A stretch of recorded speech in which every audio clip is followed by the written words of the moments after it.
ಓಂ ಶ್ರೀ ಗುರು ಬಸವಲಿಂಗಾಯ ನಮಃ. ಶರಣ. ಈ ಧರ್ಮ ಬಸವ ಧರ್ಮ, ಬಸವಾದಿ ಶರಣರದು. ಇವತ್ತು ಮಠಗಳು ಕಾಪಾಡ್ಕೊಂಡು ಬಂದವಂದ್ರೆ ಯಾವ ರೀತಿಯಲ್ಲಿ ಕಾಪಾಡ್ಕೊಂಡು ಬಂದವಂದ್ರೆ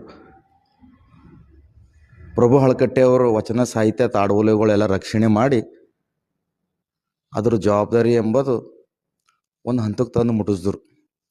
ಈ ಜಗತ್ತಿನ ಬೆಳಕಿಗೆ ತರಬೇಕಾದ್ರೆ ಅದೆಲ್ಲ ಮಠಾಧೀಶರೇ, ಅದರದೇ ಆದ ಮಠಾಧೀಶರು.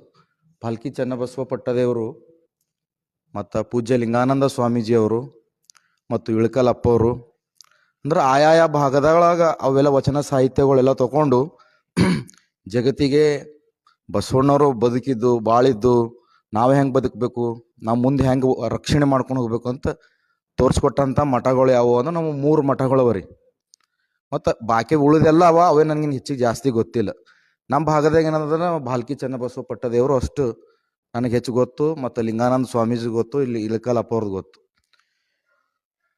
ಇವತ್ತು ನಮ್ಮ ಭಾಗದಾಗ ನಮ್ಮ ಭಾಗದಾಗ ಏನಾದ್ರೆ ಅತಿ ಹೆಚ್ಚು ಉರ್ದು ಪ್ರಭಾವ ಅದಲ್ಲ, ಅದ ಕಡೆದ ಹೊರಗಡೆ ಉರ್ದು ಬೋರ್ಡ್ ಹಾಕಿ ಒಳಗೆ ಕನ್ನಡ ಕಲಿಸಿದಂಥ ಶಿಕ್ಷಣ ಯಾವುದದ ಅಂದ್ರೆ ಅದು ನಮ್ಮ ಪಾಲ್ಕಿ ಮಠ ರೀ. ಅದು ಮುಂದೆ ಜವಾಬ್ದಾರಿ ಹೊತ್ಕೊಂಡು ಇಲ್ಲಿ ತನಕ ಕನ್ನಡದಲ್ಲೇ ಕಲಿಸ್ಬೇಕು. ಬಸವಣ್ಣವ್ರಿಗೆ ಯಾವ ಭಾಷೆದವರು ನಮ್ಮ ಕಲ್ಯಾಣಕ್ಕೆ ಬಂದರೂ ಭೀ ಅವರೆಲ್ಲರಿಗೂ ಕನ್ನಡದಾಗೆ ಹೇಳ್ತಿರು, ಕನ್ನಡನೇ ಉಳಿಬೇಕು, ಕನ್ನಡನೇ ರಕ್ಷಣೆ ಮಾಡಬೇಕು ಅಂತ.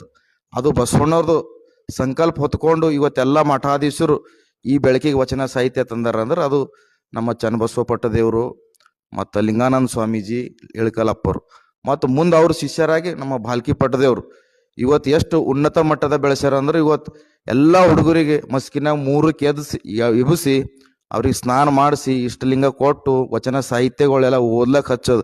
ಇವತ್ತು ಪ್ರತಿಯೊಬ್ಬರು ನೀವು ಪಾಲ್ಕಿ ಕಡಾಳ್ ಮಠಕ್ಕೆ ಹೋಗ್ರಿ, ಎಲ್ ಬಿ ಮಠಕ್ಕೆ ಹೋಗ್ರಿ, ಅವ್ರೆಲ್ಲರಿಗೂ ಮಕ್ಕಳಿಗೆ ಏನದ ಅಂದ್ರೆ ಒಂದು 500, 200, 300 ವಚನಗಳು ಎಷ್ಟವ ಅಷ್ಟು ವಚನಗಳು ಕಂಠ ಪಾಠಗಳು ಮಾಡಿಸಿ ಅವ್ರಿಗೆ ಉನ್ನತ ಮಟ್ಟದಲ್ಲಿ ಧರ್ಮ ಉಳಿಸುವಂಥದ್ದು ಅವ್ರು ಮಾಡ್ಯಾರ. ಇವತ್ತಿನ ತನಕ ಅವ್ರಿಗೆ ಸಲ್ತದು. ಮತ್ತು ಇವತ್ತು 75ನೇ ಅಮೃತ್ ಮಹೋತ್ಸವ ಮಾಡ್ಲತ್ತಾರ ಅಂದ್ರೆ ಅದು ನೋಡ್ರಿ ಎಷ್ಟು ಹಬ್ಬದ ವಾತಾವರಣದ. ಇವತ್ತು ಬಸವಣ್ಣವ್ರು ಶರಣರ ಕಾಲದಾಗ ಒಂದು ವಚನ ಹೇಳ್ತಾರೆ ಬಸವಣ್ಣವ್ರು, ಯಾರಾದರೂ ನಮ್ಮ ಮನೆಗೆ ಬಂದ್ರು ಅಂದ್ರೆ ಅವತ್ತು ಹೆಂಗಿರ್ತದೆ ಹಬ್ಬದ ವಾತಾವರಣ ಅಂದ್ರೆ ನೀವು ಪೂರಾ ನೋಬಾದ್ ಹಿಡ್ಕೊಂಡು ಮತ್ತು ಗುಂಪು ತನಕ ಮತ್ತು ಪಾಲ್ಕಿದಾಗ ಎಲ್ಲ ನಮ್ಮ ಬಿದರ್ದಾಗ ಎಲ್ಲ ಕಡೆ ಬ್ಯಾನರ್ ಹಾಕ್ಸ್ಯಾರ. ಪಾಲ್ಕಿ ಪಟ್ಟದೇವ್ರು ಹೆಂಗೆ ಹಾಕ್ಸ್ಯಾರ ಅಂದ್ರೆ ನೋಡ್ರಿ ನೀವು, ಅವರು ರುಮಾಲ್ ಕಟ್ಕೊಂಡಿಂದು ಸರಳಾಗಿ ಕುಂತಿಂದು ಯಾವ್ದಾರ ಮನುಷ್ಯನ ಬಲ್ಲ ಸರಳತೆ ಇತ್ತು ಅಂದ್ರೆ ಅದು ಮುಖ ಮಿನ್ಸ್ತದ ರೀ. ಕೂಡಲ ಸಂಗನ ಶರಣರ ಮನ ತೆರೆದು ಮಾತಾಡಿದರೆ ಲಿಂಗ ಕಾಣಿಸಬಹುದೇ ಅಂತ. ಮತ್ತು ಇವತ್ತಿನ ಹಬ್ಬದ ವಾತಾವರಣ 75ನೇ ಅಮೃತ್ ಮಹೋತ್ಸವ ಪ್ರತಿಯೊಬ್ಬರು ಆಚರಣೆ ಮಾಡ್ತಾರೆ.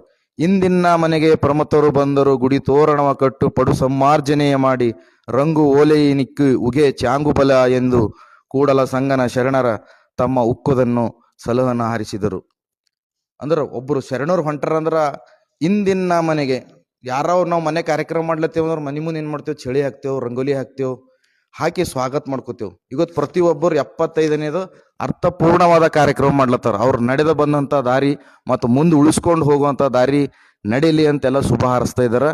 ಅದ್ರ ಸಲುವಾಗಿ ನಾನು ಕೂಡ ಶುಭ ಹಾರಿಸ್ತೀನಿ. ಅವರ ಲಾಸ್ಟಿಗೆ ಅವ್ರಿಗೊಂದು ಜಯಘೋಷ ಮಾಡಿ ಮುಕ್ತಾಯ ಕಾರ್ಯಕ್ರಮ ಮಾಡೋಣ ತಮ್ಮಲ್ಲಿ ವಿನಂತಿ. ವಿಶ್ವಗುರು ಬಸವಣ್ಣನವರಿಗೆ, ಅಕ್ಕ ಮಹಾದೇವಿ ತಾಯಿಯವರಿಗೆ, ಮಡಿವಾಳ ಮಾಚಿದೇವರಿಗೆ, ಪಾಲ್ಕಿ ಚನ್ನಬಸವ ಪಟ್ಟದೇವರಿಗೆ, ಪಾಲ್ಕಿ ಪಟ್ಟದೇವರಿಗೆ, ಬಸವಲಿಂಗ ಪಟ್ಟದೇವರಿಗೆ, ಅವರ ಸಂಸ್ಥಾನಕ್ಕೆ